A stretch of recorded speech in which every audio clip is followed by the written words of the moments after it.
Good morning students. हम लोग जैसा कि पढ़ रहे हैं हिस्ट्री का chapter 5 the rise of empire. ठीक है, उसी चैप्टर को हम लोग आगे कंटिन्यू करेंगे और आज हमारा जो टॉपिक होगा वो होगा कौटिल्य कंसेप्ट ऑफ किंगडम। ठीक है, हम लोग इसको डिस्कस करेंगे।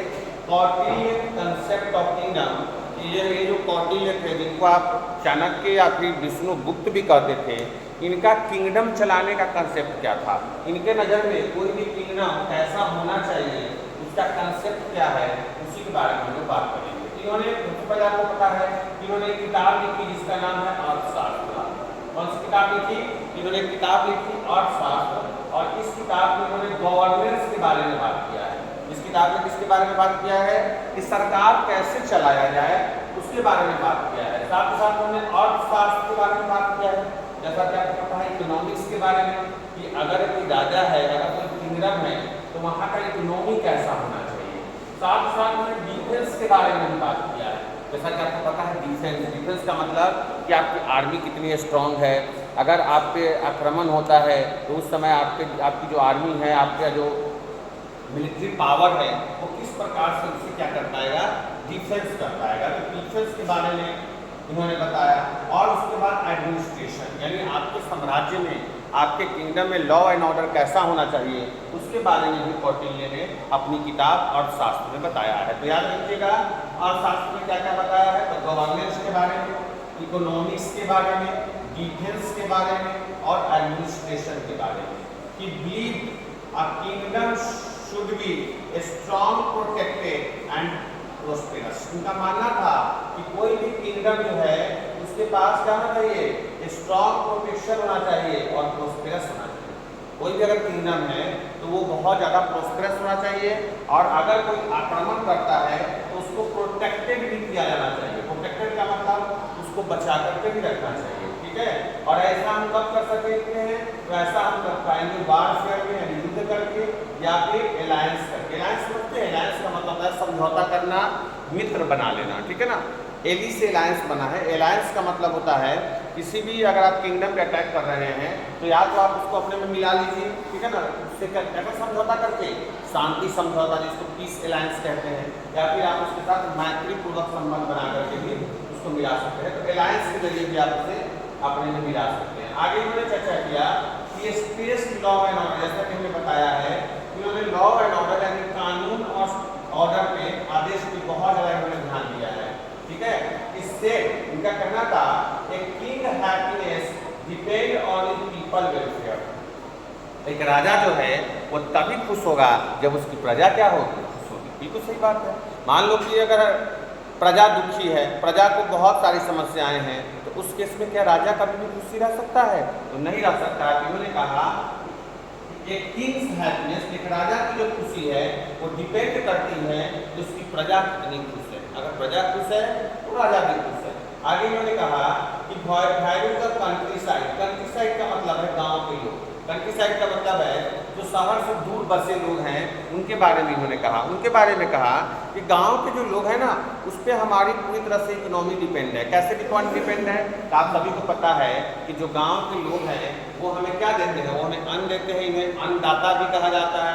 ठीक है ना, ये फार्मर होते हैं और पूरी तरह से किस पे डिपेंड होते हैं, एग्रीकल्चर पे डिपेंड होते हैं। तो इन्होंने सबसे ज़्यादा उसको ये मतलब महत्व दिया है कि जो गाँव के लोग हैं, जो कंट्री साइड के लोग हैं, ठीक है ना, उसको इन्होंने सबसे ज़्यादा वैल्यू दिया है, क्योंकि यही सोर्स ऑफ फूड है। यही से हमें क्या मिलता है, भोजन मिलता है और इकोनॉमिक एक्टिविटी। और जब भोजन मिलेगा तो हमारी इकोनॉमिक एक्टिविटी क्या हो जाएगी, बहुत अच्छी हो जाएगी। इनकरेजिंग प्रोजेक्ट लाइक ब्रिज, इन्होंने कहा कि भाई ज़्यादा से ज़्यादा आप अपने साम्राज्य में क्या बनाओ, ब्रिज बनाओ, और विलेज प्रोटेक्शन, और गाँव की क्या करो, गाँव की सुरक्षा को बढ़ा दो। ठीक है, गाँव की सुरक्षा को बढ़ा दो।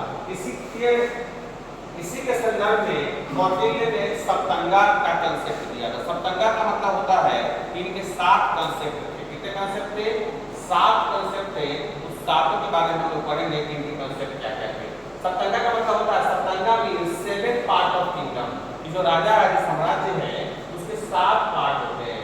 दिस 7 पार्ट वर्क टुगेदर, ये 7 पार्ट एक साथ काम करते हैं to make a kingdom stable. और ये क्या करते हैं, किंगडम को स्टेबल बनाते हैं एंड प्रोस्पेरस बनाते हैं। एज पर कौटिल्य के अनुसार सबसे पहला जो सप्तंगा है वो है किंग। मतलब अगर साम्राज्य है तो क्या होगा, एक राजा होगा, एक स्वामी होगा। और स्वामी का मतलब क्या है, वो रूलर है, जो क्या कर रहा है, किंगडम को रूल कर रहा है। कोई भी अगर साम्राज्य है तो एक राजा होना चाहिए कि नहीं होना चाहिए। इन्होंने पहला सप्तंगा में कंसेप्ट दिया कि सबसे पहले एक राजा होगा, उसके बाद इन्होंने अमात्य के बारे में बताया। राजा होगा तो खाली राजा से काम चला जाएगा, नहीं भाई, राजा के साथ साथ मिनिस्टर भी चाहिए, क्योंकि मिनिस्टर ही ऐसे हैं जो क्या कर सकते हैं, राजा को समय समय पे सुझाव दे सकते हैं। एक अकेला राजा पूरे साम्राज्य को नहीं चला सकता, क्योंकि उसके पास उतना सारा संसाधन नहीं होता है जिस तरह से उस चीज़ों को सोच सके। तो काउंसिल ऑफ मिनिस्टर बहुत जरूरी है, यानी एक ग्रुप ऑफ काउंसिलर होते हैं जिसको अमात्य कहा गया, आप इसे मिनिस्टर भी कह सकते हैं। जैसे आप देखते होंगे देश में प्राइम मिनिस्टर हैं, तो केवल प्राइम मिनिस्टर ही नहीं है, उनके साथ बहुत सारे काउंसिल ऑफ मिनिस्टर भी हैं, ठीक है ना, जिसको हम लोग कैबिनेट मिनिस्टर भी कहते हैं। तो उस तरह से इन्होंने कहा कि अमात्य भी होना बहुत जरूरी है। तीसरा इन्होंने कहा कि टेरिटरी एंड पीपल, ठीक है ना। अब बताओ, राजा है, मिनिस्टर भी हैं और लोग ही नहीं हैं, तो क्या साम्राज्य चल पाएगा? नहीं। तो साम्राज्य चलाने के लिए टेरिटरी, जगह भी होना चाहिए और लोग भी होने चाहिए, क्योंकि बिना जगह और बिना लोग के कभी भी आप किसी साम्राज्य को नहीं चला सकते हैं, क्योंकि साम्राज्य का सीधा सीधा संबंध किससे है? लोगों से है, लोगों की जन कल्याण से है, ठीक है। इन्होंने कहा जनपदा, जनपदा मतलब जहाँ पे लोग रहते हैं, यहाँ जनपदा का मतलब जहाँ पे लोग रहते हैं, the land and its population, जगह और वहाँ के लोग, ठीक है ना। तो इन्होंने तीसरा कंसेप्ट दिया टेरिटरी, यानी आपकी एक सीमा होना चाहिए, आपका एक एरिया, आपका एक क्षेत्र होना चाहिए और उस क्षेत्र में लोग भी होने चाहिए। चौथा इन्होंने दिया फोर्टिफाइड सिटीज। आपका सिटी कैसा होना चाहिए? 45 मतलब ये चारों तरफ से किला वाला होना चाहिए। स्ट्रॉन्ग टाउन फॉर डिफेंस, बिल्कुल सही बात है, जहाँ पे आप अपना सुरक्षा खुद से कर सकते, यानी फोर्टिफिकेशन होना चाहिए। अगर फोर्टिफिकेशन नहीं है, अगर आप चीज़ों को फोर्टिफाइड करके नहीं रख रहे हैं, तो कोई भी आकर कभी भी आक्रमण कर देगा। तो एक अच्छा राजा वही है जो अपने सारे किलों को बंद करके रखे, सारे किलों को अच्छे से डिफेंस मोड में रखे, ताकि कोई भी उसे भेद ना पाए। याद रखिएगा, फोर्टिफाइड सिटी होना चाहिए, जिसको दुर्गा कहा गया। दुर्ग या दुर्गा भी लिख सकते हैं, कोई इशू नहीं है, इसको दुर्गा कहा गया। क्या कहा गया? दुर्गा कहा गया। अगला इन्होंने दिया पांचवा ट्रेजरी। ट्रेजरी का मतलब होता है कोष। अब बताओ, राजा भी हो गया, मिनिस्टर भी हो गए, लोग भी हो गया, ठीक है ना, साथ ही साथ चारों तरफ से किलाबंदी भी करवा लिया, लेकिन पैसे नहीं है। अब बताओ, जब पैसा नहीं होगा तो क्या किंगडम फ्लोरिश कर पाएगा? क्या किंगडम की इकोनॉमी अच्छे से बढ़ पाएगी? नहीं ना। तो उस केस में एक अच्छा किंगडम वही है जिसके पास ट्रेजरी होना चाहिए। भाई अगर ट्रेजरी है तो ये कब काम आएगा? मान लो कि किसी साल या किसी समय अचानक से जरूरत पड़ जाए ज़्यादा पैसों की, तो उस समय कौन काम आएगा? ट्रेजरी ही काम आएगा ना। इसलिए एक अच्छा किंगडम, एक अच्छा राजा वही है जिसके पास ट्रेजरी होना जरूरी है, ठीक है ना। कोष जिसको हम लोग बोलते हैं द किंगडम्स वेल्थ, यानी जो हमारा साम्राज्य है उसके पास धन जो है उसकी कमी नहीं होनी चाहिए, धन जो है वो पर्याप्त मात्रा में होना चाहिए, जिसे हम लोग ट्रेजरी कह रहे हैं। अगला है army and the law enforcement, इसे डंडा कहा गया। डंडा, डंडा का मतलब है कि अगर, वही हमने बताया कि अगर आपके पास आर्मी नहीं है, ठीक है ना, तो आप अपने टेरिटरी को क्या सुरक्षित रख पाएंगे? नहीं न रख पाएंगे। तो उस केस में आपके पास एक स्ट्रॉन्ग आर्मी होनी चाहिए, जैसा कि मगध के पास था। हमने देखा था कि मगध एक ऐसा साम्राज्य था जहाँ की आर्मी स्टैंडिंग आर्मी हुआ करती थी, मतलब यहाँ पे आर्मी को टेम्पोररी नहीं रखा जाता था, यहाँ पे आर्मी को हमेशा रखा जाता था। इसको परमानेंट आर्मी भी कर सकते हैं। ऐसा नहीं, ये आर्मी जो है वो युद्ध के समय ही केवल आर्मी को ये हायर कर लिया जाए, ऐसा नहीं था। युद्ध हो ना हो ये आर्मी को रखते थे। तो यही कहा सप्तंगा में, छठा में क्या दिया है? आर्मी एंड लॉ इन्फोर्समेंट, एक अच्छी आर्मी होनी चाहिए और साथ ही साथ वहाँ पे ऑर्डर का भी पालन हो। जितनी भी आर्मी है सब वेल डिसिप्लिन होनी चाहिए, उसको कब कहाँ कब क्या करना है इन सब के बारे में उसके पास अच्छी खासी जानकारी होनी चाहिए। वो आर्मी स्किल्ड होनी चाहिए, ठीक है ना, जब युद्ध के समय जरूरत पड़े तो आर्मी स्किल्डफुली काम करे। और लास्ट है आपका सातवां, एलिज। एलिज का मतलब होता है मित्र। मैंने बार बार बताया है कि एक अच्छा साम्राज्य वही है, एक अच्छा किंगडम वही है जो अपने अगल बगल के किंगडम को क्या बना के रखे? मित्र बना करके रखे। उससे आपके बहुत फायदे हैं। तो आपको एलिट बना के रखना है, यानी फ्रेंडली किंगडम फॉर सपोर्ट, ठीक है ना। आपको सपोर्ट के लिए दूसरे साम्राज्य से, दूसरे किंगडम से आपको फ्रेंडली रिलेशन रखना होगा। इसको हमने एक अच्छे से बॉक्स में इसको बना दिया है, आप भी इसको बना लेना ऐसे ही। जैसे देखिए पहला स्वामी होगा, किंग होगा, उसके नीचे अमर्त्य जिसको मिनिस्टर कहते हैं, फिर जनपद आएंगे, जनपद का मतलब लोग और उनकी सीमा जिसको टेरिटरी कहते हैं, ठीक है ना। दुर्गा आएगा, उसके बाद इसको हम लोग फोर्ट कैपिटल सिटी कहते हैं, अरे सर, ठीक है।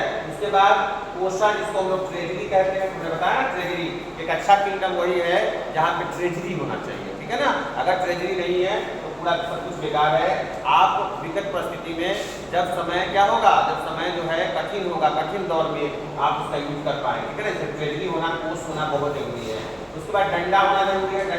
डंडा का मतलब आर्मी, डंडा का मतलब आर्मी, आपके पास स्ट्रॉन्ग आर्मी होनी चाहिए, आपके पास स्टैंडिंग आर्मी होनी चाहिए जो डिफेंस के काम आ सके युद्ध के समय में। और लास्ट है मित्र, बिल्कुल ये भी बहुत इंपॉर्टेंट है। आपके जो संबंध है दूसरे किंगडम से वो भी बहुत महत्वपूर्ण रखते हैं, इसलिए एडी का होना, मित्र का होना बहुत जरूरी है, ठीक है। तो ये आप एक बॉक्स करके बना लेंगे और सारे नोट्स आप प्रॉपर करते चलिएगा, ठीक है ना। अगर आप सारे नोट्स प्रॉपर करते चलेंगे तो जब हम लोग ऑफलाइन में मिलेंगे तो वहाँ समस्याएं कम रहेगी, ठीक है। तो चलिए आज हम लोग यहीं पे रोकते हैं। हमको लगता है 2-3 क्लास और होगा और हो सकता है मंडे से जब क्लास खुल जाए तो हम लोग इसको ऑफलाइन में करेंगे। चलिए बहुत बहुत धन्यवाद, गुड डे।